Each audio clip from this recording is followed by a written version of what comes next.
La FAQ, c'est comme promis pour fêter les 10 000 j'aime. On serait bien passé chez vous, mais bon, la flemme. Et puis bon, faut dire que maintenant, on est dans le star system. Faut qu'on se la pète, la FAQ. C'est vous qui avez posé toutes ces questions. On a trouvé que certaines étaient un petit peu Marrante, mais on fera pas tout, ce serait trop long. C'est pas la fête, la FAQ. Ça va vite devenir chiant si on chante tout le temps. Autant qu'un album de Biolay, oui, largement. Ou qu'une femme qui parle beaucoup, comme un peu trop souvent. Bonjour les amis et bienvenue dans cette première FAQ de CNS Parodie.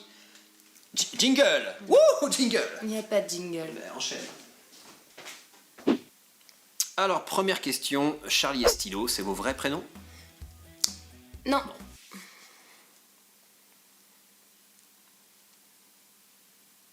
Alors, du coup, on répond quand même ou... Alors, alors, moi c'est Vanessa. Et moi, c'est Ludovic. Enchanté. Deuxième question, comment vous êtes-vous rencontrés? Et bah toi, tu n'as pas regardé toutes nos publications Facebook. En date du 30 juin 2017, sur notre page Facebook, nous avons partagé un lien YouTube vers notre vidéo « Les jolies colonies de vacances ». Et la première phrase d'explication disait « Le saviez-vous ? Nous nous sommes rencontrés en passant notre BAFA ». Et oui, c'est par une belle journée ensoleillée du mois de mai 2011 que Charlie et Stylo se rencontrèrent sur les marches du château du Port-Mulon, à Nord-sur-Erdre, jolie commune de 8000 habitants, de Loire-Atlantique. Mais ça, Charlie ne s'en souvient qu'à peine. Prochaine question. Alors, êtes-vous en couple? Donc, Alors, bah oui. quoi, bah oui. Forcément, il faut leur expliquer que du coup...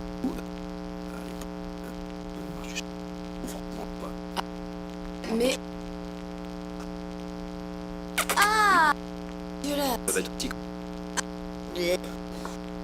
Non, ce qui...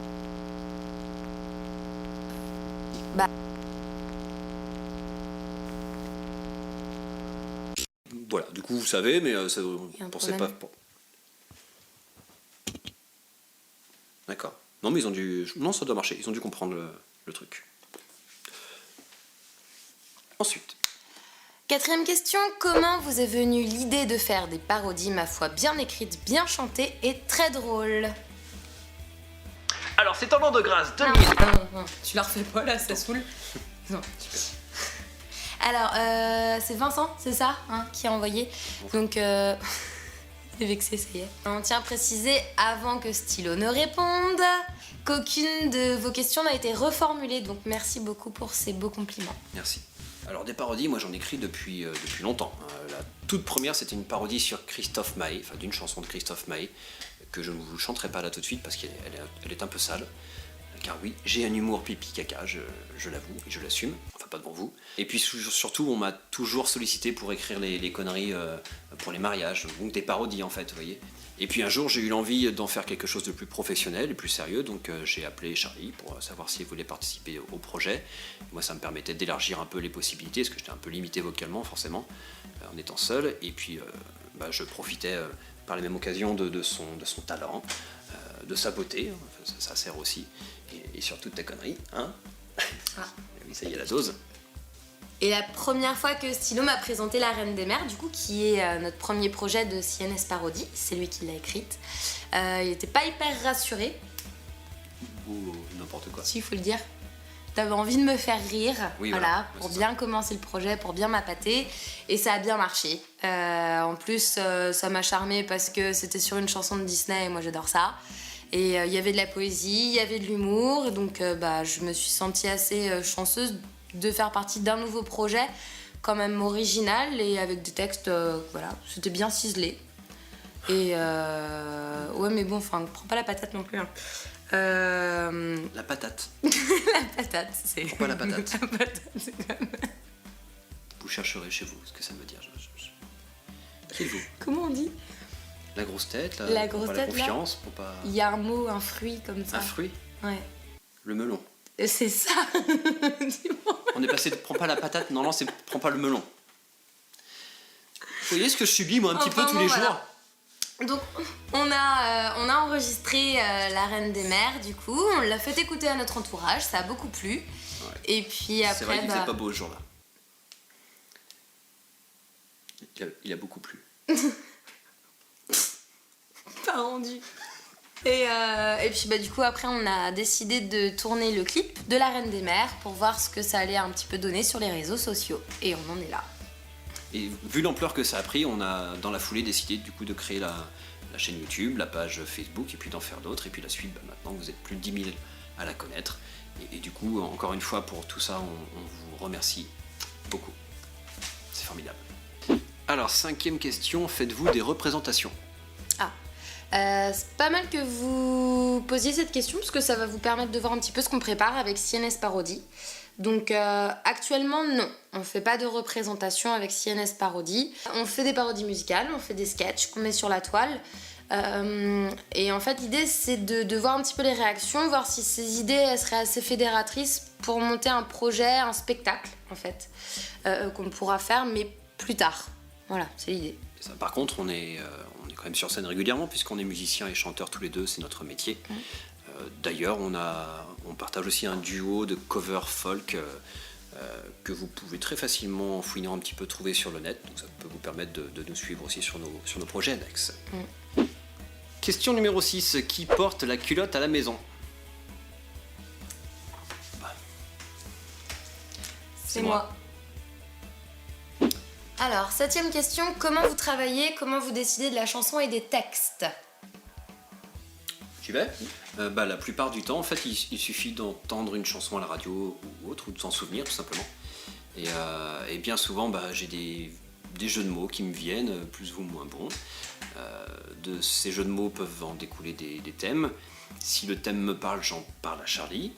Et puis si ça la fait marrer, alors je décide de commencer l'écriture de la parodie. Mais plus ça va, plus ce taf-là, on se partage. Tu te mets à l'écriture aussi. D'ailleurs, Chocolat, c'est toi qui l'as fait à 90%. Et puis après, on enregistre le son à la maison avec notre vieux matériel. Et puis on tourne le clip, tout simplement. Alors, pour les clips, je tiens à préciser qu'on est complètement novice, on découvre au fur et à mesure. Ouais. Alors, je vais t'interrompre, du coup, parce que ça nous amène à la prochaine question. 8e question. Quel matériel utilisez-vous? Alors, très bonne question. Pour ce qui est du micro d'enregistrement, c'est celui qui est là, caché derrière mon kiki. Hop. C'est un micro Shure, de la marque Shure, modèle KSM27. C'est entrée de gamme voilà, c'est pas très cher, une centaine d'euros. Après, le son est travaillé sur Logic Audio, donc Mac. Et puis, vieux Mac aussi, vieux Mac Pro. Et puis pour l'image, c'est un vieux caméscope acheté à une centaine d'euros sur Le Bon Coin aussi. Je vais vous montrer ça. Et on désespère pas un jour de pouvoir profiter d'un matériel plus professionnel. Ça nous permettra de vous proposer des vidéos de meilleure qualité quand même. Donc il se peut que dans un futur plus ou moins proche, on fasse appel à vous, à votre aide et on mette en place un crowdfunding. Ça se dit comme ça. Crowdfunding. C'est ça, voilà. C'est ça. En d'autres termes, un Cieneston. Donné pour le Cieneston. Alors, 9e question. Pouvez-vous nous faire une démonstration de vos talents de musicien? Non. Non, pas du tout. On n'est pas là pour se la péter. Voilà, c'est pas du tout notre genre de se la péter. Hein, parce qu'après, c'est n'importe quoi. Nous, on est là pour faire marrer les gens. Voilà. Et non pas pour frimer. Après, c'est la CNS, c'est des starlets. Ça ne semble pas du tout. Alors, 10e question, avez-vous déjà participé à des émissions de style The Voice ou autre? Moi, c'est quelque chose à laquelle j'ai déjà pensé. Je me suis jamais lancée là-dedans. Mais j'y réfléchis encore. Ça pourrait venir dans un futur plus ou moins proche. Et on verra. Il n'y a rien de fait, il n'y a rien de sûr. Mais bon, voilà, qui vivra verra. Mais moi, étant plus jeune, j'avais vraiment envie de participer. Alors, à l'époque, c'était Star Academy, puisque je suis un vieux. Mais bon, même pour aujourd'hui, on va pas se mentir, je sais, j'ai le niveau pour passer dans The Voice. J'ai le niveau de ceux qui font marrer tout le monde parce qu'ils se ramassent à chaque fois. Voilà. Donc non, je me sens pas capable de relever le défi, vocalement en tout cas, sauf si Charlie, qui est ma prof de chant, me fait encore plus progresser qu'elle n'a pu déjà le faire. Sinon, non. Alors, est-ce que vous voulez une anecdote croustillante, alors, très croustillante? Anecdote croustillante. Le jingle de merde, quoi. Et ben, j'ai participé quand même à un casting quand j'étais vachement plus jeune, j'avais une petite vingtaine d'années. C'était Popstar, je sais pas si vous vous en souvenez. Ça se passait à Rennes. Alors pour vous décrire un peu le truc, on était une douzaine de candidats. Ça passait par vague de douzaines de candidats. Donc tous en cercle, en demi-cercle, pardon, devant un jury composé de, je sais pas, 8-10 personnes assis derrière des tables, pas très souriants. Il fallait qu'à l'appel de notre numéro, on s'avance tous d'un pas, enfin celui qui était appelé s'avançait d'un pas, se présente et puis chante sa chanson comme un couillon devant les 12 candidats, les 8-10 jurés. Et au moment de mon tour, je me suis carrément gaufré comme une crotte. J'ai très mal chanté en apesanteur de Calogero, j'étais terrifié par le trac. Et je n'ai pas de chute à cette histoire. C'est donc une anecdote complètement inintéressante. N'est-ce pas? Je confirme. Voilà. 11e question, enregistrerez-vous un CD? Eh ben, ça c'est comme pour le spectacle, c'est pas encore d'actualité, mais pourquoi pas? Pourquoi pas un jour? Bah pourquoi pas, je pense que c'est même peut-être sûr. Un jour parce que vu le nombre de personnes qu'on croise qui nous réclament un CD à mettre dans leur voiture pour partir en vacances ou à l'école ou revenir de l'école ou revenir du boulot, voilà. Revenir de vacances aussi, ça arrive parfois. Ouais, ça arrive aussi des fois, ouais. Mais Après, très long ouais, boulot, bah il on y commence à avoir la pression, ouais. Du coup, donc on y pense. 12e question, quel thème pour la suite? Eh ben, les thèmes, on va pas vous les dévoiler, ça gâcherait la surprise. Par contre, on peut vous dire qu'il y a de la collaboration dans l'air avec des amis youtubeurs, musiciens, humoristes. Et puis un autre projet aussi imminent, il s'agit d'une parodie musicale, mais elle est très particulière dans le sens où elle n'est pas faite pour faire rire, mais plutôt pour passer un message qui nous tient carrément à cœur. Donc ça, vous en saurez bientôt beaucoup plus. Et puis il y aura aussi d'autres formats de vidéos, parce qu'on s'est essayé aux parodies musicales, on s'est essayé au sketch. Ça a bien plu, donc on va continuer, mais on va pas continuer que sur cette lancée. On va essayer aussi de découvrir d'autres formats de vidéos qui vont nous faire marrer, qui on espère pourront vous faire marrer aussi. Donc il y aura forcément de tout. De tout. Il y a même des petits montages photos, vous avez vu, tout ce qui nous fait marrer. Ouais, voilà. C'est ça. Allez, 13e et dernière question. Êtes-vous en couple? Vous en voulez, hein? Bon, on va leur répondre, comme ça ce sera fait, on est pas le temps qu'ils attendent. Alors, pour être honnête, oui, vas-y. Pour être honnête, en fait, comme on s'est rencontrés il y a maintenant 5-6... Il y a un truc là qui clignote sur la caméra. Bah le truc... Oh non, tu l'as pas remis à charger. T'es chiante. Bah oui, mais bon. Ah ouais, mais regarde. Je suis toute seule à y penser. Oh.